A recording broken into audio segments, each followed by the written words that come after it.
In 1944, a man named Miroslav Šašek sat in a cramped basement in occupied Prague, surrounded by Nazi soldiers patrolling the streets above him, and did something that could have gotten him killed.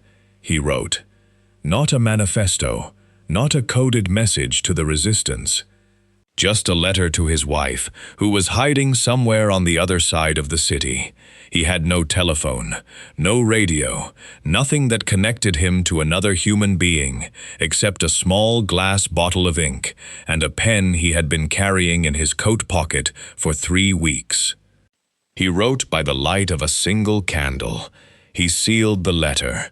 He never sent it because there was no one to carry it. But he wrote it anyway. That letter survived the war. Šašek survived the war. And in a box his daughter donated to a museum in Prague in 2003, archivists found not just the letter, but the dried-out ink bottle beside it, a small, unremarkable object that had outlasted an empire, a genocide, and 6 decades of forgetting. Ink did that. Not the man, not even the words, the physical substance that made the words visible, a mixture of pigment and liquid so old that we cannot reliably trace when human beings first discovered they could mark the world and have it stay marked. Today, ink is everywhere and nowhere. It is so omnipresent, it has become invisible. It is in the veins of every printed word you have ever read, every tattoo on every body you have ever seen, every legal document that has ever transferred land, settled a war, or declared a human being free. The global ink industry is valued at over $40 billion annually. It flows through inkjet cartridges that cost more per milliliter than vintage champagne. It marks ballots that determine who holds nuclear codes. And almost nobody thinks about it at all. So how did a liquid so simple, so ancient, so completely taken for granted, become one of the most consequential substances in the entire history of human civilization? This story does not start in a printing press. It does not start in a scriptorium or a medieval monastery. It starts in a cave, roughly 40,000 years ago, in a cave system in what is now southern France and northern Spain. Human beings pressed their hands against stone walls and blew pigment through hollow bones over their fingers, leaving a negative imprint in ochre and charcoal that is still visible today. Archaeologists call these hand stencils. They appear across dozens of cave sites. They appear in Australia. They appear in Borneo. They appear in Argentina. Every single one of them, on every single continent, made with the same basic logic. Pigment plus liquid plus surface equals a mark that outlasts the moment. That is ink. That is the entire idea of ink, reduced to its oldest and most honest form. The cave painters did not call it ink. They ground red ochre, a naturally occurring iron oxide, into powder. They mixed it with water, with animal fat, with saliva. They used charcoal. They used manganese dioxide. They were not making art in the way a modern gallery owner would recognize the word. They were doing something more fundamental. They were learning that the world could be marked, and that marks could communicate across time in a way a spoken word never could. A spoken word dies the moment the mouth closes. A mark in pigment, pressed into stone or dried onto papyrus or burned into bone, survives. This asymmetry between the impermanence of speech and the durability of inscription is not a minor observation. It is the entire reason civilization as we know it exists. You cannot run an empire on memory alone. Here is something that almost nobody knows about the history of ink, and pay attention to this next detail because it explains a pattern that will repeat itself over and over again across the next 4,000 years. The ancient Egyptians developed one of the most sophisticated ink traditions in the ancient world. By roughly 3200 BCE, scribes in the Nile Delta were producing carbon black ink, made from soot, water, and a binding agent made from acacia tree resin that was stable, consistent, and dark enough to remain legible on papyrus for millennia. We can still read what they wrote. But here is the thing about Egyptian ink. It was not democratic. Scribes were among the most privileged people in Egyptian society. The tools of literacy, including ink, were controlled by a professional class whose entire value came from being one of the very few people who knew how to use them. The ink itself was not expensive to make. The raw materials, soot, water, plant resin, were available to almost anyone. But the knowledge was hoarded. The access was restricted. Ink was cheap to produce and enormously expensive to control, and the people in power understood this clearly. For most of its early history, ink was not a tool of freedom. It was a tool of administration, of taxation, of control. The same substance that a Czech illustrator would use to write a desperate private letter to his wife in 1944 began its career as a mechanism for telling Egyptian farmers how much grain they owed the pharaoh. That tension between ink as a tool of power and ink as a tool of liberation runs like a fault line through every century of its history. For most of human history, ink had a problem.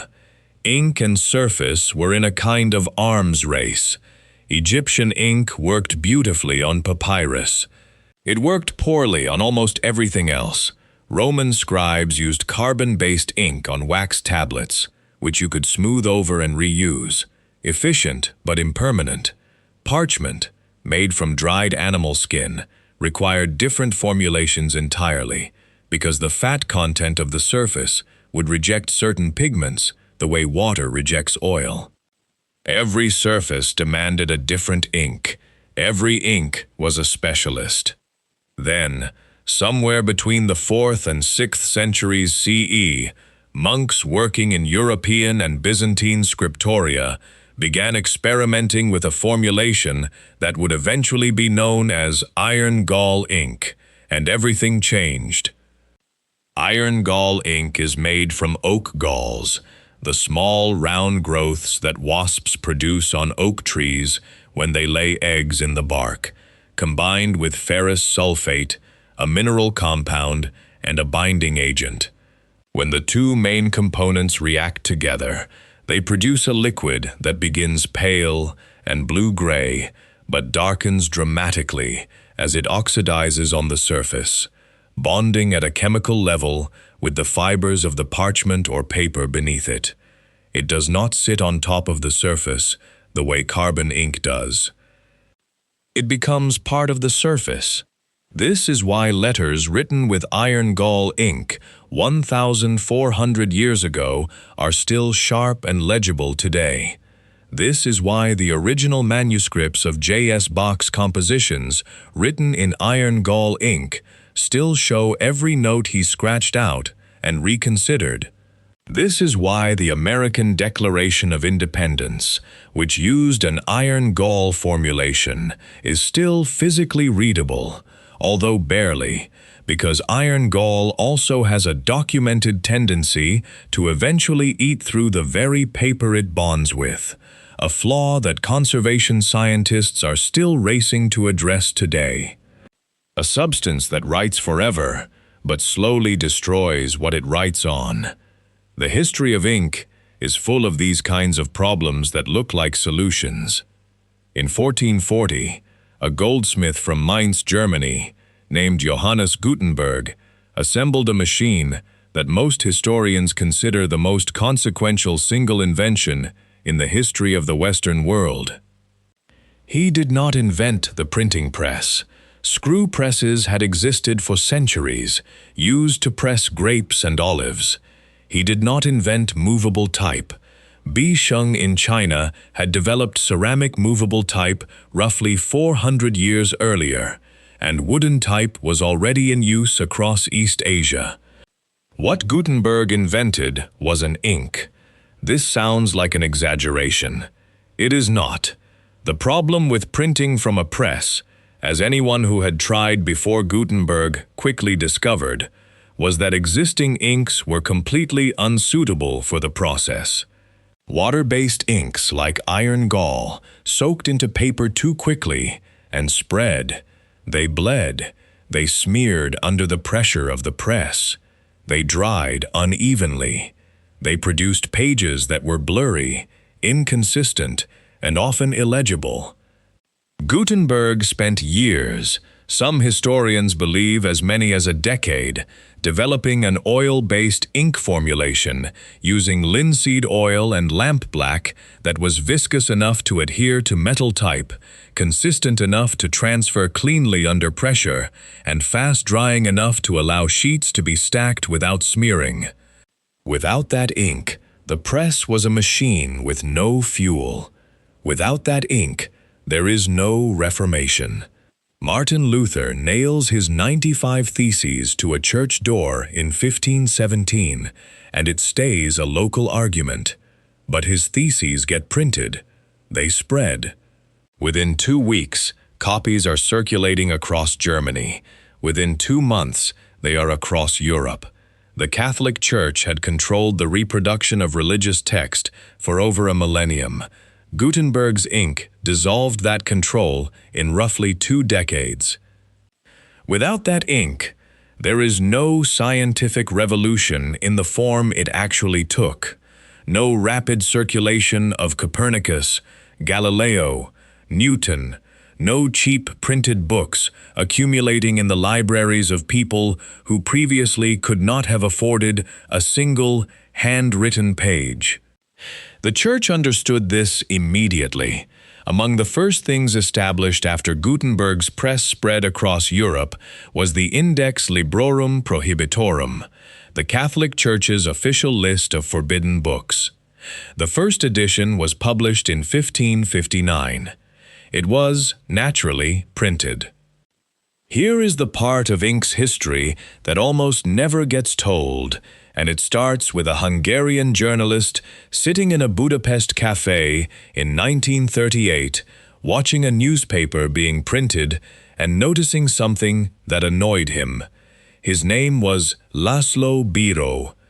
What annoyed him was that the ink in his fountain pen, the ink almost every writer, journalist, and office worker in the world used daily, kept smearing. Fountain pen ink was water-based. It dried slowly. It smudged if you moved your hand across a freshly written line. It clogged. It leaked. It was, by almost any practical measure, a disaster that humanity had been tolerating for centuries because there was nothing better. Biro knew that the ink used in newspaper printing dried almost instantly on contact with paper.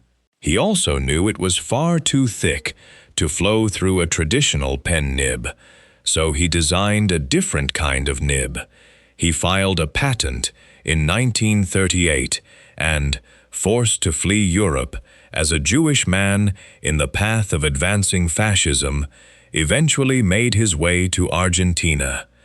There, with financial backing from the Argentine government, he developed and commercialized what he called the ballpoint pen, a small rotating ball at the tip of a tube that picked up viscous, fast-drying oil-based ink and deposited it in a controlled, even line. In 1945, the British Royal Air Force purchased 30,000 Biro pens for use by aircrew, because unlike fountain pens, ballpoints worked at altitude without leaking or skipping. The following year, an American entrepreneur named Milton Reynolds reverse-engineered the design without Biro's permission and began selling what he called the Reynolds Rocket in Gimbel's department store in New York for $12.50 each, equivalent to roughly $200 today. On the first day of sale, Gimbel's sold out its entire stock of 10,000 pens. The world had been waiting for this, without knowing it was waiting for it. Within a decade, ballpoint pens were essentially ubiquitous across the developed world. The price had collapsed from $12.50 to less than $1. Biro himself made relatively little money from the invention he had created. The Argentine government had taken a significant share, and the Reynolds theft had fractured the market before he could dominate it. A Jewish refugee fleeing persecution invented the instrument that would democratize handwriting across the planet. He spent the rest of his life in modest circumstances in Buenos Aires. The man who stole his design became a millionaire. The history of ink has always been a story about who controls the tools of inscription and who pays the price for not being able to. Today, the global ink industry spans a spectrum so wide it barely holds together as a single category.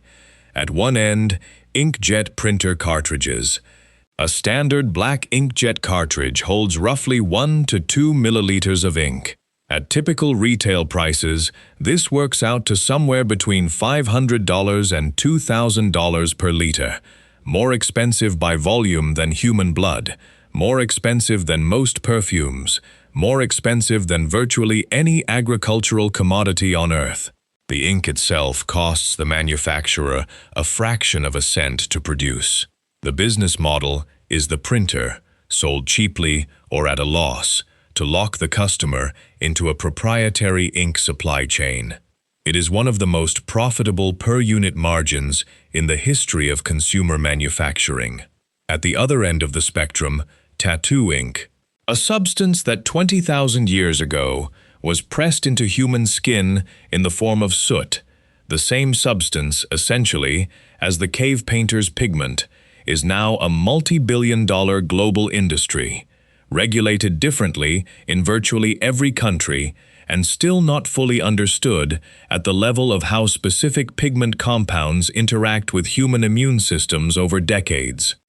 In between, the ink that prints currency, which contains machine-readable magnetic particles and UV-reactive compounds, specifically engineered to make counterfeiting difficult. The ink in surgical markers used to write on human skin before operations. The conductive ink being developed to print electronic circuits directly onto flexible surfaces, which researchers believe could eventually replace entire categories of conventional electronics manufacturing. The disappearing ink being used in certain security documents and voting systems. The bioinks being developed to print living tissue for medical transplantation, a formulation where the ink consists of living human cells suspended in a gel that a modified printer can deposit layer by layer into three-dimensional structures. We are, at this precise moment in history, at the edge of printing organs. The substance that started as ochre blown through a bone onto a cave wall has arrived at a point where it may be used to build the human body itself. It was there in the cave, when a hand pressed against stone and a breath of pigment made the first mark that outlasted the person who made it.